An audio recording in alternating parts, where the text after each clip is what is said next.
Maverick, what are you doing? My voice cracked, low and uneven, as his hand lingered on my arm, his fingers brushing the fabric of my sleeve in a way that wasn't accidental. The kitchen felt too small suddenly, the hum of the refrigerator the only sound between us. He didn't pull back. Instead, he stepped closer, his breath warm against my ear as he murmured, "You know what I'm doing, Julian. You've known for a while now."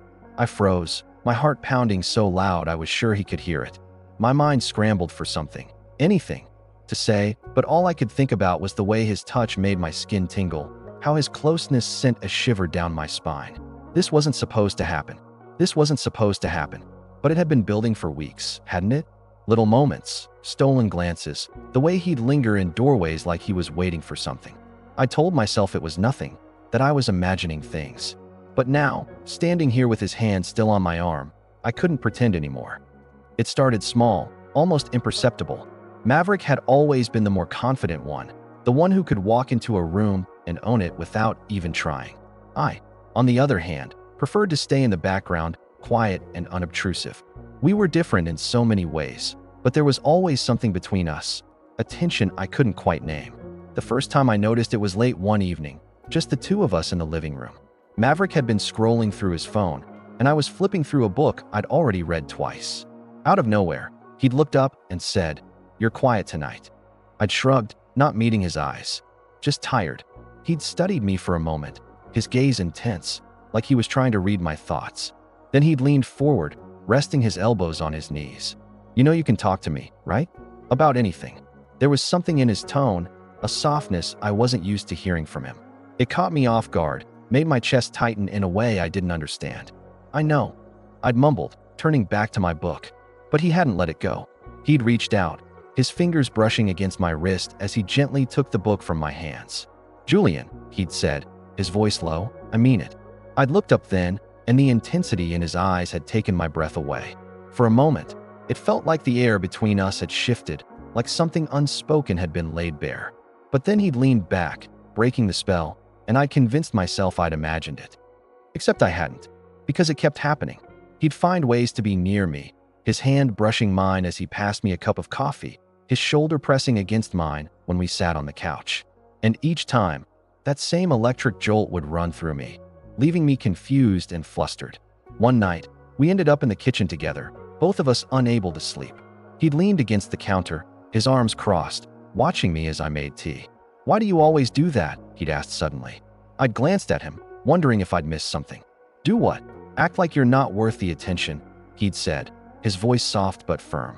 I'd laughed nervously, stirring my tea. "I'm not exactly the life of the party, Maverick." "That's not what I mean," he'd said, pushing off the counter and stepping closer. "You're incredible, Julian. You just don't see it." His words had caught me off guard, leaving me speechless. He'd never talked to me like that before, like he saw something in me I didn't even see in myself. And the way he was looking at me, like I was the only person in the room, made my heart race. Now, here we were, standing in the kitchen, the air thick with something I didn't have a name for. Maverick's hand was still on my arm, his touch sending warmth spreading through me. I wanted to pull away, to put distance between us, but I couldn't. Every fiber of my being was drawn to him, like a moth to a flame. "Julian," he said again, his voice barely above a whisper. "I can't keep pretending this isn't real. I don't want to." My breath hitched, my mind reeling. "Maverick, we can't." "Can't what?" he interrupted, his eyes searching mine. "Can't feel this? Can't want this?" "Because I do, Julian. I want you." His words were like a jolt, sending a surge of emotions I couldn't untangle. Fear, desire, guilt. They all collided inside me, leaving me dizzy. "This is wrong," I managed to say, my voice trembling. "We're brothers," he finished, his voice steady. "Half-brothers." "I know, but that doesn't change how I feel about you." I shook my head, trying to make sense of everything. We can't." He stepped closer, his hand moving to cup my cheek, his touch gentle but firm. "Tell me you don't feel it too," he said, his voice soft but unyielding. "Tell me, and I'll walk away. But don't lie to me, Julian. Don't lie to yourself." I opened my mouth to protest, to tell him he was wrong, but the words wouldn't come. Because he wasn't wrong. I had felt it. Every touch, every look, every moment that had made my heart race. And now, standing here with his hand on my face, his eyes searching mine, I couldn't deny it anymore. "I don't know what to do," I whispered, my voice breaking. His thumb brushed against my cheek, his expression softening. "We figure it out together," he said.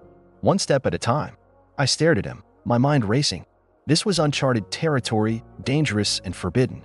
But as I looked into his eyes, I realized I didn't want to walk away. Not from this. Not from him. "Maverick," I started, my voice barely audible. But before I could say more, he leaned in, his lips brushing against mine in a kiss so tender it made my chest ache. And in that moment, everything else faded away, the fear, the guilt, the uncertainty. All that was left was the two of us, and the connection we could no longer deny.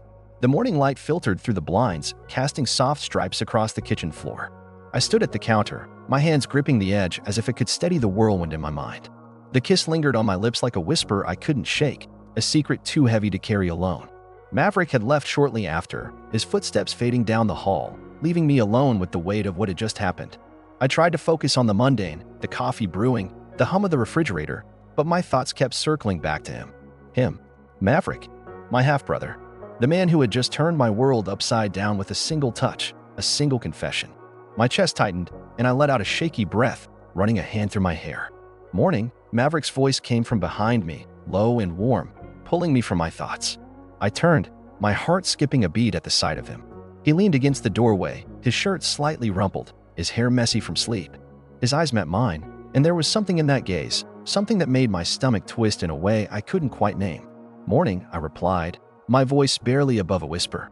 He stepped into the kitchen, his movements effortless, confident. He poured himself a cup of coffee, his fingers brushing against mine as he reached for the sugar. The contact was fleeting, but it sent a jolt through me, a reminder of the heat that had passed between us last night. "Sleep okay?" he asked, his tone casual, but his eyes held a weight that made my breath catch. I nodded, though the truth was, I hadn't slept at all. My mind had been too full of him, of US, of what this meant. "You." He shrugged, a small smile playing on his lips. Better than I expected. There was a pause, the air between us thick with unspoken words. I could feel the tension, the pull, the way his presence seemed to fill the room. I wanted to say something, to break the silence, but the words caught in my throat. "Julian," he said softly, his voice drawing my eyes back to his. "Talk to me." I swallowed hard, my fingers tightening around my mug. "I don't know what to say." He stepped closer, his gaze steady, searching. "Tell me what you're feeling." I looked away, my cheeks burning. How could I put it into words? The confusion, the fear, the longing. It was all too much, too tangled. "Scared," I admitted finally, the word barely audible. He reached out, his hand gently tipping my chin up, so I had to meet his eyes. "I'm scared too," he said, his voice raw with honesty.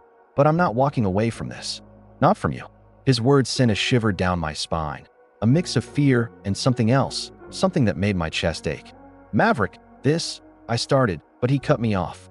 "I know," he said, his thumb brushing against my cheek. "I know it's complicated. I know it's wrong, but it's also real." I closed my eyes, his touch grounding me, anchoring me in the moment. "What if we can't? What if this destroys us?" "It won't," he said firmly, his voice calm, "Sure. Because we won't let it." I opened my eyes, searching his face for any sign of doubt, any hint that he wasn't as certain as he sounded. But all I saw was resolve, a quiet strength that made my heart race. "How can you be so sure?" I whispered. He smiled, a soft, tender smile that made my chest tighten. "Because I've never felt anything like this before, and I'm not willing to give it up." His words hung in the air, heavy with meaning. I wanted to believe him, to trust that this could work, that we could find a way. But the fear still lingered, a shadow at the edges of my mind. "What do we do?" I asked, my voice trembling. He stepped closer, his body warm against mine, his hand resting on my waist. "We take it one day at a time. We figure it out together." I nodded, my breath hitching as he leaned in, his lips brushing against mine in a kiss so gentle it made my chest ache. It was different from last night, softer, slower, but no less intense. When he pulled back, his forehead rested against mine, his breath warm on my skin. "We'll get through this," he murmured. "Together." I wanted to believe him. I needed to believe him. But as I stood there, his arms around me, his heart beating against mine, I knew one thing for certain. I couldn't walk away. Not from him. The kitchen felt smaller somehow, the air charged with something unspoken. Maverick's hand lingered on my waist, his touch sending a shiver through me. I could feel the heat of his body, the way his presence seemed to fill the room, and it was almost too much. "Julian," he said softly, his voice a low murmur that sent a jolt through me. "Tell me what you're thinking." I hesitated, my mind racing. I'm scared, I admitted, the words tumbling out before I could stop them. But I don't want to stop. His eyes searched mine, and for a moment, he seemed to be weighing my words. Then he nodded, a small smile playing on his lips. Good, he said simply. His hand slid up my back, pulling me closer until there was no space between us. My breath hitched as his lips brushed against mine, the kiss slow and deliberate, as if he was savoring every second. I leaned into him, my hands gripping his shoulders as the world seemed to fall away. There was nothing but the feel of his lips on mine, the warmth of his body against me. The way his touch seemed to ignite something deep inside me. When he finally pulled back, his forehead rested against mine, his breath warm on my skin. "We'll figure this out," he murmured, his voice steady. "Together." I nodded, my heart pounding in my chest. "Together," I whispered. The air between us crackled with something electric, something that made my skin tingle and my stomach twist in anticipation. Maverick's hand slid down my arm, his fingers intertwining with mine as he pulled me closer. "Julian," he said, his voice low, almost a growl. "I need you to tell me if this is too much." I shook my head, my breath hitching. "It's not," I whispered. "It's—" Before I could finish, his lips were on mine again, the kiss deeper, more urgent this time. His hand slid around my waist, pulling me flush against him, and I could feel the heat of his body, the way his heart was racing just as fast as mine. "Maverick," I gasped, my hands gripping his shoulders as the world seemed to spin around us. "Tell me what you want," he murmured against my lips, his voice rough with need. I hesitated, my mind racing. I want this," I finally whispered, my voice trembling. The words felt like a confession, a surrender to something I couldn't fully understand but couldn't deny either. Maverick's eyes darkened, and he leaned in closer, his breath warm against my skin. "Then have it," he said, his voice low and thick with emotion. His hands tightened around my waist, pulling me even closer until there was no space left between us. I could feel every inch of him, the way his chest rose and fell with each breath, the way his body seemed to hum with a quiet intensity. My heart was pounding so loudly I was sure he could hear it. My hands, still gripping his shoulders, tightened instinctively. I didn't know what to do next. I didn't know how far this would go. All I knew was that I didn't want it to stop.